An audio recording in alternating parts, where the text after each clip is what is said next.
देखो चौथा लेक्चर है, प्रिपरेशन ऑफ डाइहाइड्रोजन पढ़ रहे थे, उसमें जो लास्ट प्रोसेस बची हुई थी उसे पढ़ लेते हैं कि लास्ट प्रोसेस थी लेन प्रोसेस। प्रिपरेशन ऑफ डाइहाइड्रोजन की जो लास्ट प्रोसेस है वो कौन सी है? लेन प्रोसेस है जी, LANE, लेन प्रोसेस। क्या है लेन प्रोसेस?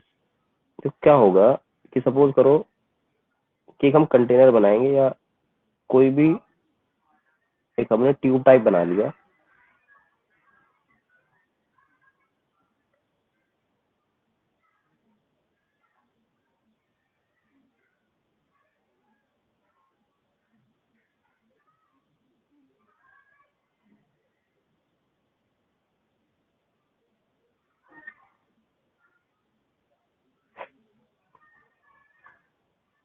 ठीक ये ट्यूब टाइप होगा, देख लो जैसे भी समझ में आ रहा है।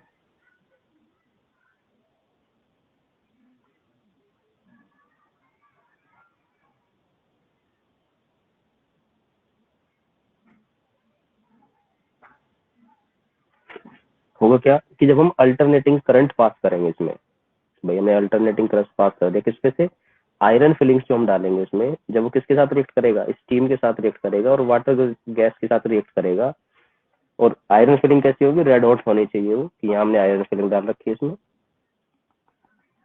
ये आयरन फिलिंग्स है, आयरन फिलिंग। आयरन फिलिंग मतलब कि आयरन के छोटे छोटे टुकड़े हैं, ठीक। और यहाँ से क्या है, ये समझ लो कि हीट सप्लाई कर रहे हैं इसको, यहाँ से हीट सप्लाई कर रहे हैं, या फर्नेंस समझ लो कि ये भट्टी है जिसको हम क्या कर रहे हैं, हीट कर रहे हैं। यहाँ से हीट करना स्टार्ट कर देंगे या हीट करेंगे यहाँ से, ब्लास्ट फर्नेंस या हीट, जो भी फर्नेंस है जिसमें भी हम हीट करते हैं उसे फर्नेंस बोलते हैं। ऊपर से क्या सप्लाई करेंगे? यहाँ से हम स्टीम सप्लाई करेंगे, कि यहाँ से हम स्टीम सप्लाई करेंगे, और यहाँ से हम वाटर गैस, यहाँ से होगी वाटर गैस सप्लाई। और सबको पता है वाटर गैस क्या है, कि कार्बन मोनोऑक्साइड और हाइड्रोजन गैस का क्या है, एक मिक्सचर है। अगर मैं लेन प्रोसेस को लिखूं तो लेन प्रोसेस क्या हो जाएगा हमारे पास? लेन प्रोसेस हो जाएगा भाई कि लेन प्रोसेस है हमारे पास, when alternating current, when alternating current current passes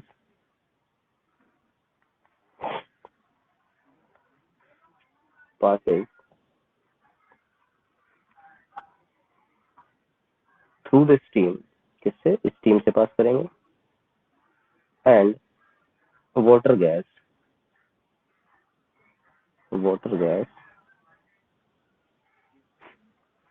over red hot iron, कि रेड हॉट आयरन भी कैसा? रेड हॉट आयरन फिलिंग्स लिखो उसको, रेड हॉट आयरन फिलिंग्स। ये जो रिएक्शन होगी, ये तुम ये समझो कि लेन प्रोसेस जो है वो दो स्टेप में होती है, ये दो स्टेज में होती है, कि ये दो स्टेज में होती है। स्टेज कैसी होगी? दो स्टेज होगी। कैसी कैसी? पहली स्टेज जो हो जाएगी ऑक्सीडेशन स्टेज होती है,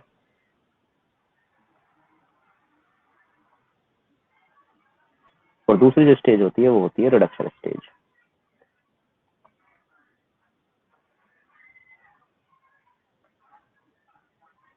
रिडक्शन स्टेज, ठीक। अब देखो कि क्या होती है ऑक्सीडेशन स्टेज और क्या होती है रिडक्शन स्टेज जी। कि भाई पहले ऑक्सीडेशन स्टेज की बात कर लेते हैं, कि पहली जो स्टेज है हमारे पास कौन सी है? Oxidation stage.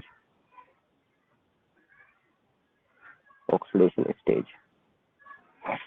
क्या होगा ऑक्सीडेशन स्टेज में? कि जो आयरन फिलिंग है उसमें से क्या पास करेंगे हम? स्टीम पास करेंगे। जो पहले हमने ये जो हमारे पास यहाँ ये है, कि ये वाला जो स्टीम वाला हमारे पास, पहले हम स्टीम पास करेंगे यहाँ से केवल, अभी वाटर गैस नहीं, केवल केवल क्या करेंगे? स्टीम पास करेंगे। कि यहाँ से हम क्या करेंगे? स्टीम पास करेंगे, और वो स्टीम किसके साथ? आयरन के साथ रिएक्ट करेगी, कि वो स्टीम आयरन के साथ रिएक्ट कर रही है और क्या बना रही है?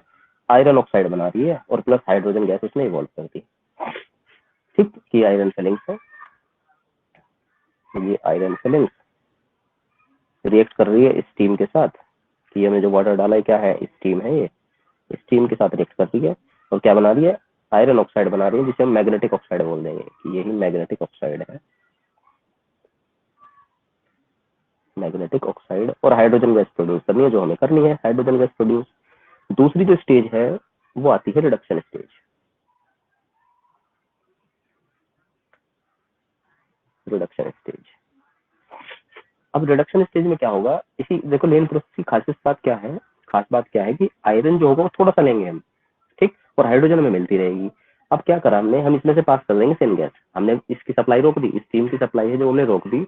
अब जो दूसरे वाला हमारे पास, जो यहाँ हमारे पास जिसमें से हम वाटर गैस डालेंगे कि ये वाटर गैस वाला, यहाँ से हम वाटर गैस की सप्लाई करेंगे और इसकी स्टीम की सप्लाई हम रोक देंगे। यहाँ से हमने स्टीम की सप्लाई रोक दी, तो अब क्या करेंगे हम, जब स्टीम की सप्लाई हमने रोक दी तो हम वाटर गैस चलाएंगे। तो जब वाटर गैस चलेगी तो रिडक्शन फेज है कि आयरन ऑक्साइड जो है हमारे पास, ये मैग्नेटिक ऑक्साइड है, ये किसके साथ, पहले H2 के साथ रिएक्ट कर लेगा और बना देगा आयरन, वापस आयरन फिलिंग बना देगा और +4H2O, ठीक। और यही फिर, या फिर दूसरी क्रिया इसमें हमारे पास रिडक्शन फेज दूसरा क्या है कि इसमें हमने कार्बन मोनोऑक्साइड बताया, कार्बन मोनोऑक्साइड ये रिएक्ट करेगा किससे, आयरन ऑक्साइड से, और यहाँ भी क्या बना देगा, ये आयरन बना देगा और +4CO2 बना देगा। ये रिडक्शन फेज है। और उसको दूसरे भाई, जब हम ये समझो कि जब हमने स्टीम पास करी तो हाइड्रोजन निकल रही है, तो हाइड्रोजन तो हम यहाँ से कलेक्ट करते रहे कि हमने हाइड्रोजन यहाँ से कलेक्ट कर ली, और अब हमने यहाँ भी इसको बंद कर दिया। अब क्या करेंगे हम, यहाँ से जो कार्बन डाइऑक्साइड और जो क्या वाटर निकलेगा उसको यहाँ से कलेक्ट कर लेंगे, ठीक है बात। तो अल्टरनेट कि हमने अल्टरनेटिंग करंट पास कर रहे हैं, और थोड़ी थोड़ी स्टेज में कि भाई पहले हम क्या करेंगे, स्टीम जितनी भी आयरन फिलिंग्स है उसको अंदर किसको, मैग्नेटिक ऑक्साइड में कन्वर्ट कर दिया उसको। अब वो मैग्नेटिक ऑक्साइड क्या होगी, हाइड्रोजन गैस प्रोड्यूस कर देगी।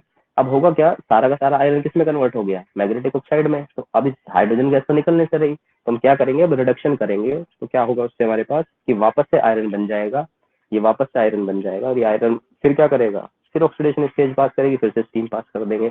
तो क्या होगा, by passing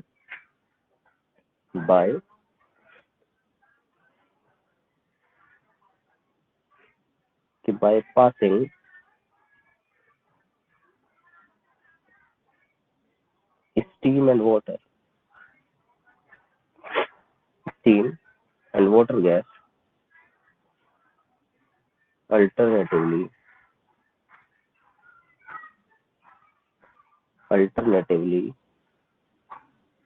over heated iron dihydrogen gas can be produced by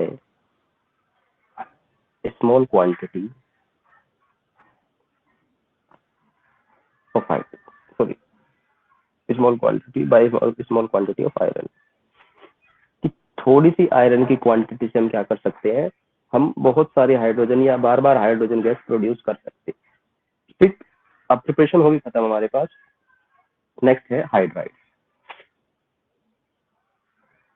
next है जी हाइड्राइड। क्या होता है हाइड्राइड, कि हाइड्राइड्स होता है कि जब हाइड्रोजन किसी मेटल के साथ या किसी भी एलिमेंट के साथ कंबाइन होकर बाइनरी कंपाउंड बना लेता है, तो जो भी वो कंपाउंड बनाएगा उसको क्या बोलते हैं, हाइड्राइड्स बोलते हैं। और याद रखने वाली ये बात है कि हाइड्राइड्स के अंदर जो हाइड्रोजन होगा वो इलेक्ट्रॉन लेगा, मतलब किस फॉर्म में होगा, वो H- के फॉर्म में होगा। क्या हो गया, मतलब ये हो गया कि hydrogen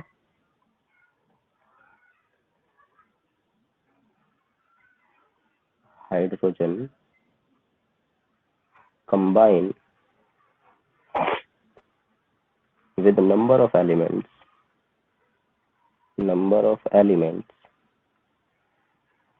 to form binary compound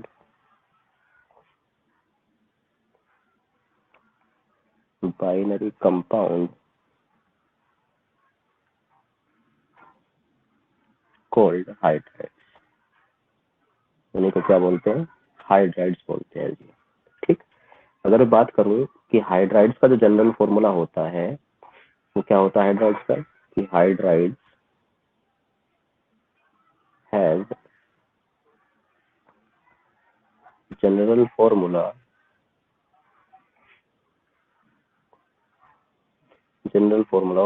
कोई भी हम मान लेते हैं कि भाई M मान लें, हम जनरल फॉर्मूला क्या था M, तो कुछ भी X, H क्या हो जाएगा, X हो जाएगा, कितनी भी अमाउंट हो सकती है X की, तो ये जनरल फॉर्मूला हो जाएगा।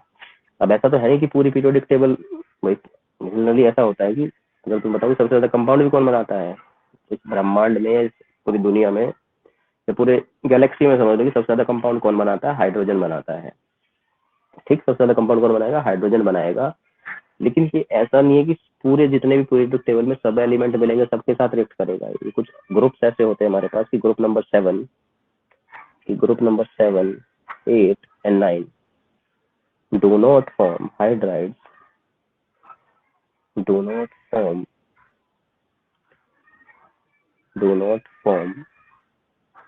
हाइड्राइड। ये जो ग्रुप होते हैं, ये ग्रुप नंबर कौन सा? 7वां, 8वां, 9वां, ये हाइड्राइड्स नहीं बनाते। इसी वजह से इन कंबाइंड इन तीनों ग्रुप को क्या बोला जाता है? हाइड्रोजन गैप बोला जाता है। हाइड्रोजन गैप बोला जाएगा, या इसी को हम हाइड्राइड गैप बोल देते हैं। क्या बोल देंगे? हाइड्राइड गैप बोल देंगे इसको। ठीक। अब जो हाइड्रोजन या हाइड्राइड्स जो होते हैं, हाइड्राइड जो होते हैं, हाइड्राइड जो होते हैं वो 3 तरह के होते हैं। हाइड्राइड को जनरली किस पे? उसकी फिजिकल प्रॉपर्टी, उसकी फिजिकल और केमिकल प्रॉपर्टी पे हमने उसको अलग अलग कर रखा है। केमिकल प्रॉपर्टी अलग अलग करिए। और क्या बताया हमने कि 3 तरह के होते हैं हमारे पास हाइड्राइड। कौन कौन से? एक तो हमारे पास इसको बोलते हैं हम, जैसे मतलब कि आयनिक हाइड्राइड होगा, आयनिक हाइड्राइड, या इसी को हम सलाइन हाइड्राइड भी बोलते हैं। Saline hydride. दूसरा जो हाइड्राइड है, दूसरा हाइड्राइड है जी मेटालिक हाइड्राइड बोलते हैं। मेटालिक हाइड्राइड, इसी को हम इंटरस्टिशियल हाइड्राइड बोलते हैं। Interstitial, interstitial, interstitial hydrides. जो तीसरे तरह का हाइड्राइड है वो होता है molecular, molecular hydride, molecular hydride. इसको क्या बोल देते हैं? कोवेलेंट हाइड्राइड भी बोल देते हैं। कोवेलेंट हाइड्राइड, कोवेलेंट हाइड्राइड बोलते हैं। ठीक। अब बारी बारी पढ़ लेते हैं कि कौन सा क्या होता है। देखो पहला है हमारे पास आयनिक हाइड्राइड।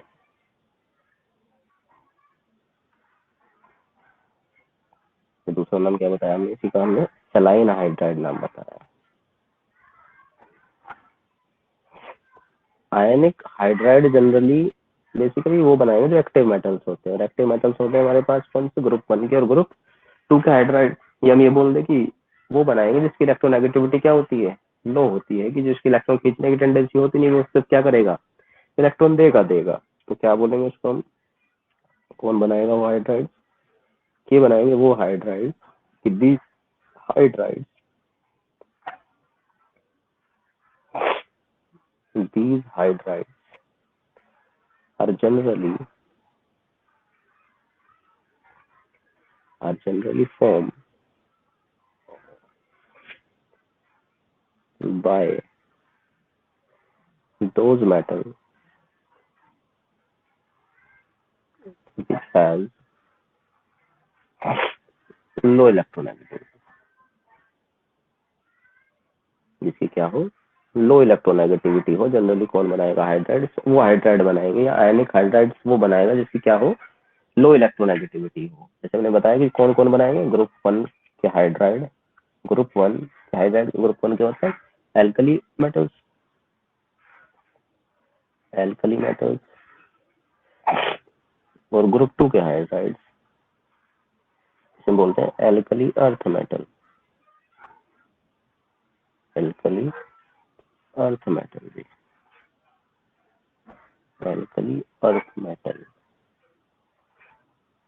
ये दोनों ग्रुप ही क्या बनाएंगे? आयनिक हाइड्राइड बनाते हैं जनरली। ऐसा नहीं है, जैसे अगर हम बात करें तो जो लैंथेनॉइड्स होते हैं 2 हमारे पास, कौन? यूरोपियम होता है एक, और एक होता है हमारे पास ये ट्रिवियम होते हैं, दोनों ही वो भी आयनिक कंपाउंड या आयनिक हाइड्राइड्स बनाते हैं।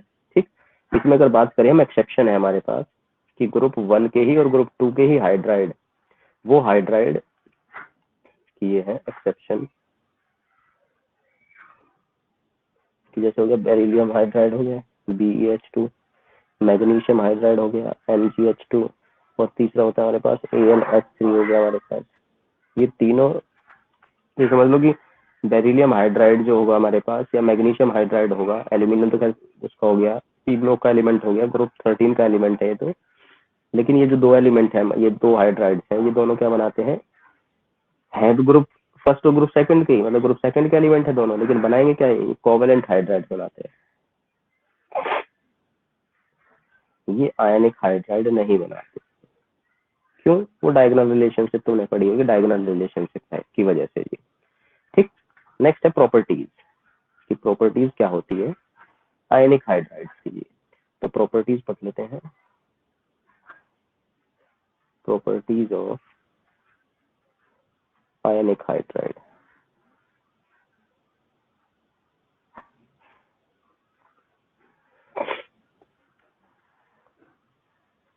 पहली प्रॉपर्टी है, देखो भाई आयनिक हाइड्राइड है तो क्या बनाएंगे, जनरली जो बनाएंगे आयनिक कंपाउंड बनाएंगे। और आयनिक कंपाउंड कैसे बनेगा, ट्रांसफर ऑफ इलेक्ट्रॉन से बनेगा। मतलब क्या हो जाएगा कि पहली प्रॉपर्टी है कि आयनिक हाइड्राइड या metal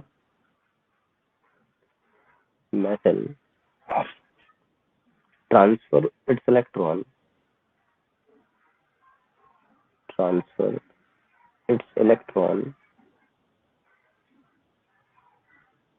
to the hydrogen atom,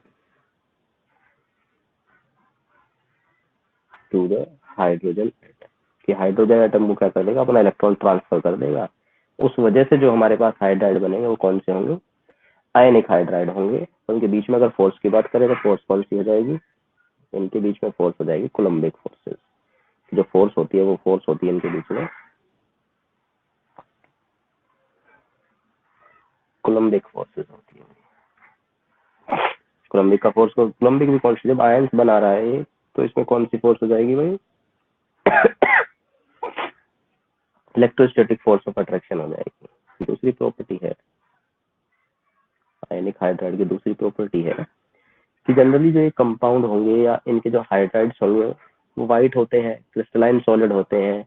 और ये याद रख लो बस कि क्रिस्टलाइन सॉलिड स्टोक्योमेट्रिक होते हैं। ठीक, देखो जैसे कि these hydride का मतलब आयनिक hydride, these hydrides are white crystalline, while crystalline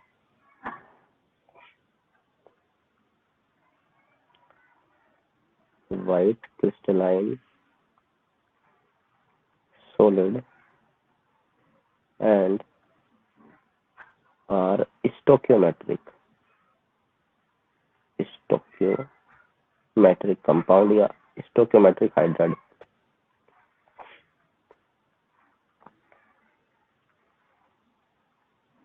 जैसे एग्जांपल के रूप में अगर मैं बताऊं तुम्हें कि भाई जो ग्रुप 1 के जो हाइड्राइड होंगे, जो ग्रुप 1 के जो हाइड्राइड होंगे कौन कौन से भाई, LiH हो जाएगा कि सपोज करो LiH है, LiH है, NaH है, KH है, RBH है और CSH है। ग्रुप 1 के हाइड्राइड है, इनकी जो स्ट्रक्चर मिलती है या क्रिस्टलाइन जो मिलता है असल में वो किसमें मिलेगा, क्रिस्टलाइन सॉलिड हमेशा एक रेगुलर अरेंजमेंट होती है स्ट्रक्चर की, तो ये किसमें मिलेंगे, इसको बोलते हैं रॉक सॉल्ट स्ट्रक्चर में मिलते हैं। और रॉक सॉल्ट स्ट्रक्चर में मिलते हैं जो किसमें होती है, FCC में होती है। FCC का मतलब क्या है, फेस सेंटर्ड क्यूबिक लैटिस होता है। ऐसे अगर ग्रुप सेकंड के हाइड्राइड्स की बात करें,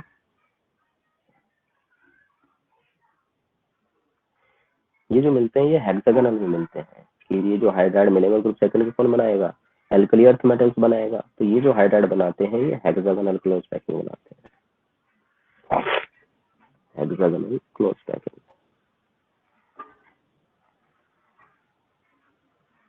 ठीक, मतलब हमने बताया अभी कि जो ये हाइड्राइड्स होंगे, आयनिक हाइड्राइड्स होंगे, वो किसमें मिलेंगे? व्हाइट फॉर्म में मिलेंगे, मतलब व्हाइट होंगे, जनरली क्रिस्टलाइन सॉलिड व्हाइट ही होते हैं, क्रिस्टलाइन फॉर्म में होंगे, व्हाइट होंगे और स्टोकियोमेट्रिक होंगे। ये भी समझ लो कि क्रिस्टलाइन सॉलिड जो होते हैं वो कैसे होते हैं? स्टोकियोमेट्रिक हाइड्राइड्स होते हैं। ठीक, अब उनका नाम भी होगा, स्ट्रक्चर का नाम भी होता है। तो ग्रुप 1 के जो हाइड्राइड होंगे जैसे LiH हो गया, NaH हो गया, KH, RBH, ये सब किसमें मिलेंगे? रॉक सॉल्ट स्ट्रक्चर बोलते हैं इसको, जो कि FCC में होती है। ऐसे ही जो ग्रुप सेकंड के हाइड्राइड्स है तो किसमें मिलते हैं? हेक्सागोनल क्लोज पैकिंग में मिलते हैं। ग्रुप सेकंड के हाइड्राइड कौन कौन से हो जाएंगे? तो ग्रुप सेकंड के हाइड्राइड की बात करेगा कि कैल्शियम हाइड्राइड है, स्ट्रोंशियम हाइड्राइड है और बैरियम हाइड्राइड है। क्योंकि हमने पढ़ा भी कि बेरिलियम हाइड्राइड और मैग्नीशियम हाइड्राइड वो क्या होते हैं? वो कोवेलेंट हाइड्राइड है, तो उनकी बात ही नहीं करेंगे हम यहाँ। जैसे अगर मैं बताऊं तुम्हें, जो मैग्नीशियम हाइड्राइड होता है, जो मैग्नीशियम हाइड्राइड होता है वो रूटाइल स्ट्रक्चर में बनता है, रूटाइल स्ट्रक्चर मिलता है। ये सब 12th में पढ़ोगे तुम, जो भी स्ट्रक्चर है हेक्सागोनल, FCC, रूटाइल स्ट्रक्चर, ये 12th में पढ़ लोगे तुम। ठीक, नेक्स्ट बात कर लेते हैं थर्मल स्टेबिलिटी की। हम बात कर लेते हैं थर्मल स्टेबिलिटी की। थर्मल स्टेबिलिटी प्रॉपर्टी चल रही है आयनिक हाइड्राइड्स की। थर्मल स्टेबिलिटी की बात कर लेते हैं कि देखें कि भाई कौन सा हाइड्राइड कितना ज्यादा स्टेबल होगा। तो जनरली जो भाई आयनिक कंपाउंड है, तो आयनिक कंपाउंड्स को ज्यादा एनर्जी देनी पड़ती है तोड़ने के लिए, तो इन्हें भी ज्यादा एनर्जी देनी पड़ेगी इनको अलग करने के लिए। तो जनरली क्या होगा कि जो आयनिक हाइड्राइड्स है, सेलाइन हाइड्राइड्स है, वो कैसे होंगे? हाई टेम्परेचर पे जाकर डिकम्पोज होंगे। मतलब दीज हाइड्राइड्स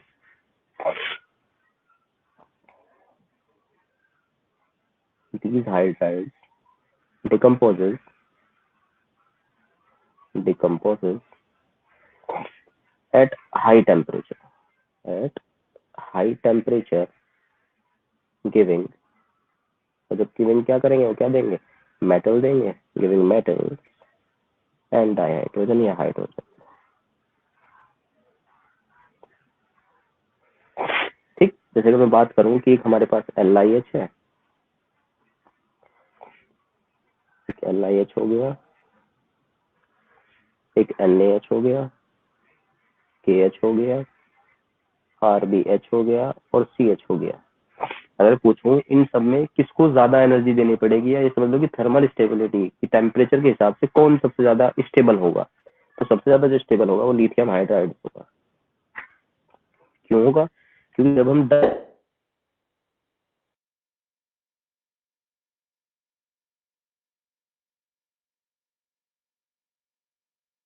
9 Na पॉजिटिव है या K पॉजिटिव है या R भी पॉजिटिव है, तो यहाँ CS पॉजिटिव है।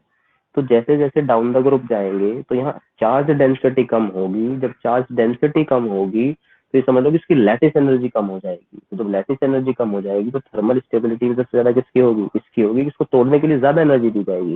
बेसिकली लैटिस एनर्जी क्या है? जब कंपाउंड फॉर्म होगा उसमें जो एनर्जी निकलेगी वही है लैटिस एनर्जी। उसको तोड़ने के लिए भी तो उतनी ही एनर्जी देनी पड़ेगी ना। जब फॉर्म हो उतनी एनर्जी निकली, तो उसको तोड़ने के लिए भी उतनी ही एनर्जी देनी पड़ेगी। ऐसे ही अगर मैं लिथियम ग्रुप सेकंड की हाइड्राइड्स की बात करें,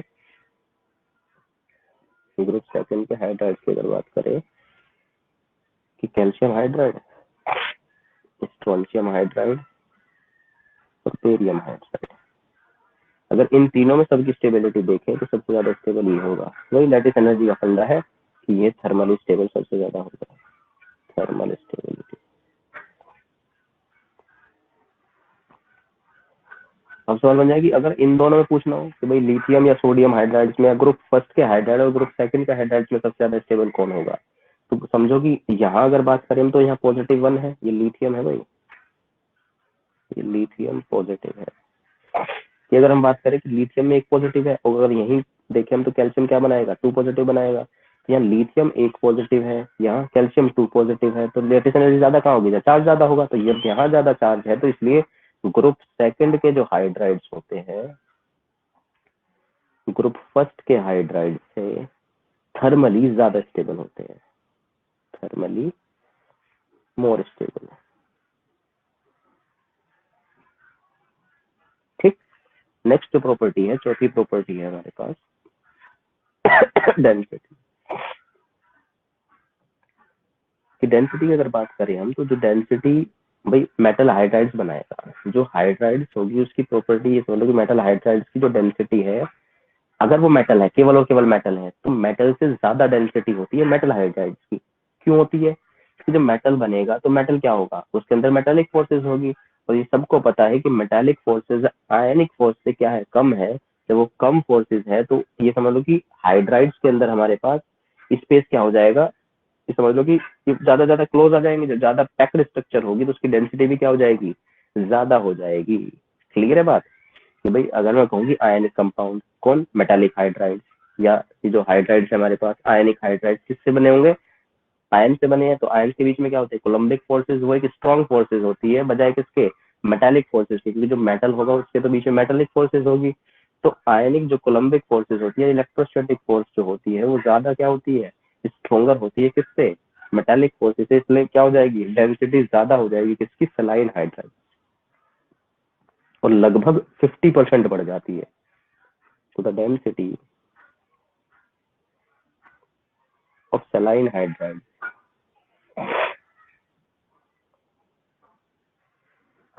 saline hydrides are much higher than those of metals। those of metals और लगभग कितनी कि 50% मान लो कि 50% इंक्रीज हो जाती है फॉर एल्कली मेटल्स की। अगर एल्कली मेटल्स की बात करें तो 50% तक इंक्रीज हो जाती है उसकी डेंसिटी, जब वो मेटल हाइड्राइड हो, तो जब मेटल है। क्यों हो रही है? बिकॉज ऑफ कोलम्बिक फोर्स, ये मैंने बता ही दिया तुम्हें, क्योंकि आयनिक कंपाउंड बना रहा है वो, और आयनिक कंपाउंड के बीच में कौन सी होती है, कोलम्बिक फोर्सेस होती है, बिकॉज ऑफ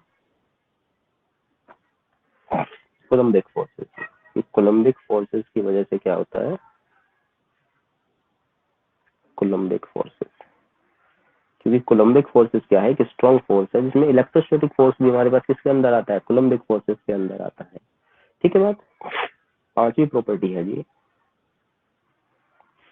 कि जो इनका मेल्टिंग और बॉइलिंग पॉइंट होगा वो क्या होगा, ज्यादा होगा। जनरली जो आयनिक हाइड्राइड्स होते हैं उनका मेल्टिंग और बॉइलिंग पॉइंट क्या होता है, ज्यादा होता है। और अब उनके लिक्विड बना दे उसको हम, तो वो इलेक्ट्रिसिटी कंडक्ट करेंगे किसमें, फ्यूज स्टेट में या मोल्टन स्टेट में इलेक्ट्रिसिटी भी कंडक्ट करेंगे। नेक्स्ट प्रॉपर्टी है कि they are high melting and boiling point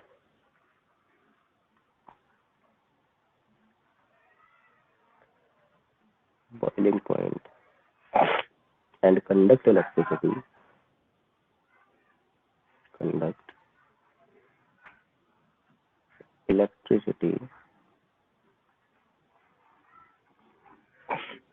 in molten and fused state। Molten और फ्यूज स्टेट में वो क्या करेंगे, इलेक्ट्रिसिटी भी कंडक्ट करेंगे। ये तुमको पता है कि हाइड्राइड जो है वो उस पे एनोड पे निकलेगा, हाइड्रोजन गैस, तो जो सोडियम है वो किस पर डिपॉजिट हो जाएगा, कैथोड पे डिपॉजिट हो जाएगा अगर हम उसका इलेक्ट्रोलिसिस करते हैं तो। ठीक, नेक्स्ट जो प्रॉपर्टी है, छठी प्रॉपर्टी है कि जो सलाइन हाइड्राइड्स होते हैं वो क्या होते हैं, रिएक्टिव होते हैं किसकी ओर, एयर के लिए और वाटर के लिए। ठीक, और जैसे जैसे हम डाउन द ग्रुप बढ़ेंगे तो उसकी रिएक्टिविटी बढ़ती है। लिथियम से अगर हम सीजियम हाइड्राइड की ओर जा रहे हैं तो उसकी रिएक्टिविटी बढ़ेगी भी। ठीक बात? वो देख लो इतने रिएक्टिव होते हैं कि अगर उन्हें कहीं भी H पॉजिटिव दिख रहा है, जैसे उन्हें क्या दिखेगा, H पॉजिटिव दिखेगा, वो चाहे अमोनिया हो, चाहे वो वाटर हो, चाहे वो अल्कोहल हो, तो सबसे क्या निकालने की कोशिश करेंगे, H निकालने की कोशिश करेंगे। क्यों? क्योंकि जो H पॉजिटिव होता है और H नेगेटिव जो होता है उसमें लगभग 1850 किलो जूल पर मोल एनर्जी निकलती है। ठीक, तो क्या हो गया हमारे पास, तो छठी प्रॉपर्टी है saline hydride, saline hydride react with react with any substance capable और प्रोड्यूस्ड, कैपेबल ऑफ प्रोड्यूसिंग,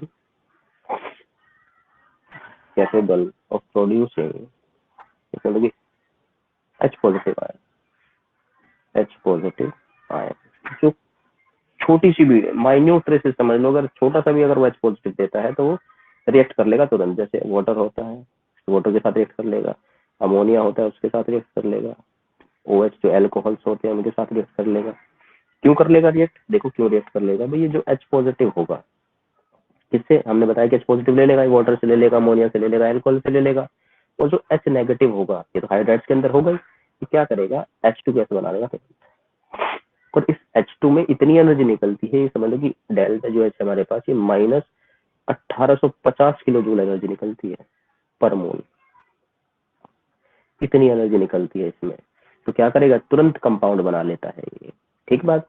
और इतनी एनर्जी निकलती है, ये समझ लो कि जो हाइड्राइड, जब मैं अभी दिखाऊंगा रिएक्शन करके, जो हाइड्राइड जब इसके साथ रिएक्ट करेगा, किसी भी जिसके पास H पॉजिटिव है उसके साथ रिएक्ट करेगा, इतनी एनर्जी निकलेगी जो हाइड्रोजन गैस प्रोड्यूस हुई है इसी में आग लग जाती है।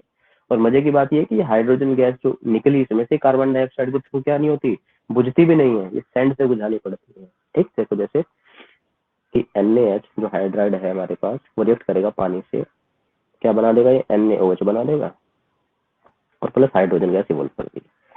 हम कह रहे हैं बहुत सारी एनर्जी निकल रही है, तो वो एनर्जी क्या करेगी, इस आग को पकड़ लेगी, मतलब ये हाइड्रोजन क्या करेगा, बर्न हो जाएगा, इतनी एनर्जी निकली है। जैसे देखो कैल्शियम हाइड्राइड की बात करेगा, कैल्शियम हाइड्राइड जब पानी के साथ रिएक्ट करेगा तो कैल्शियम हाइड्रोक्साइड और प्लस क्या बना देगा, H2 गैस बना देगा। और ये H2 गैस क्या कर लेगा कि ये H2 गैस की ये hydrogen gas, hydrogen catches fire, ये जो हाइड्रोजन है फायर कैच कर लेगा, catches fire because of highly exothermic, because of highly exothermic nature, क्योंकि क्या है, एक्सोथर्मिक है नेचर में। बताया भी मैंने क्यों, क्योंकि H यहाँ से क्या निकलेगा, यहाँ से H नेगेटिव निकलेगा और यहाँ से H पॉजिटिव निकलेगा, दोनों रिएक्शन करके क्या करेंगे, इतनी एक्सोथर्मिक है, देख लो कि 1850 किलो जूल पर मोल एनर्जी निकल रही है। और हमने क्या बताया कि ये आग CO2 से नहीं बुझाई जाती, यहाँ सैंड यूज किया जाता है कि जो आग निकली, this fire produce can not be extinguished,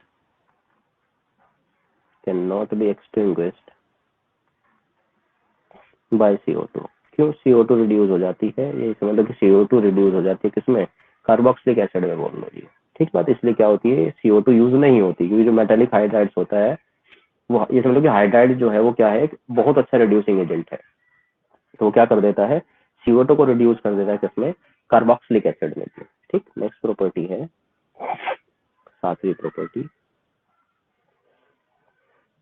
कि वही बात बता रहा हूँ कि मैं कि क्या है, रिड्यूसिंग एजेंट है, बस देख लो चलो तुम कि they are powerful reducing agent. Metal hydrides होते हैं वो क्या होते हैं, पावरफुल रिड्यूसिंग एजेंट होते हैं। और कब, specially at high temperature, specially at high temperature, इस पे हाई टेम्परेचर पे। इसीलिए जैसे मेटल हाइड्राइड से वो रिएक्ट करेंगे तो क्या कर देगा, रिड्यूस कर देगा। तो देखो जैसे कि अभी कि जो कार्बन मोनोऑक्साइड जब किससे रिएक्ट करेगा, मेटल हाइड्राइड से रिएक्ट कर लेगा, तो क्या बना देगा वो, कि कार्बोक्सिलिक सॉल्ट बना दिया उसने। कार्बन को क्या कर दिया उसने, रिड्यूस कर दिया किसमें, कार्बन में। ऐसे ही अगर ये कभी SiCl4 रिएक्ट करता है किससे, NaH से, H4 और NaCl, रिएक्शन खुद बैलेंस कर लेगा अपनी। ठीक, कि भाई देखो जैसे कि CO2 जब रिएक्शन होगी मेटल हाइड्राइड से, तो CO2 जब रिएक्ट करेगा किससे, मेटल हाइड्राइड से, तो रिड्यूस हो जाएगा किसमें, कार्बोक्सिलिक सॉल्ट में, Na पॉजिटिव। और ये रिड्यूस किसमें, ये तो इसमें रिड्यूस हो गया, प्लस क्या हो गया हमारे पास, कार्बन निकल जाएगा यहाँ। ठीक है बात, CO2 को किसमें रिड्यूस कर देता है, वो कार्बन में रिड्यूस कर देता है। ठीक, सॉरी, कार्बन को रिड्यूस कर देता है किसमें, कार्बोक्सिलिक एसिड में रिड्यूस कर देता है। ठीक है जी, बात कैसी। नेक्स्ट प्रॉपर्टी है 8वीं, लास्ट प्रॉपर्टी है, they form complexes like LiAlH4 जिसको हम लिथियम एल्यूमिनियम हाइड्राइड बोलते हैं, एंड NaBH4 जिसको हम सोडियम बोरोहाइड्राइड बोलते हैं, सोडियम बोरोहाइड्राइड, तो इसे बोलते हैं लिथियम एल्यूमिनियम हाइड्राइड।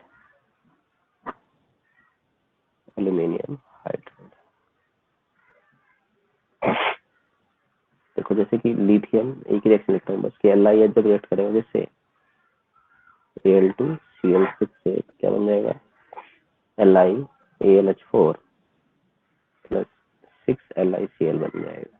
तो क्या बन गया, कॉम्प्लेक्स बना दिया इसमें, लिथियम एल्यूमिनियम हाइड्राइड कॉम्प्लेक्स बना दिया इसमें। ठीक है, बस यहाँ तक ही है, कर लो यहाँ तक। नेक्स्ट क्लास में पढ़ेंगे कि जो कोवलेंट हाइड्राइड और जो मेटालिक हाइड्राइड बचे, मतलब कुल मिला के 2-3 क्लास में चैप्टर पूरा हो जाएगा ये।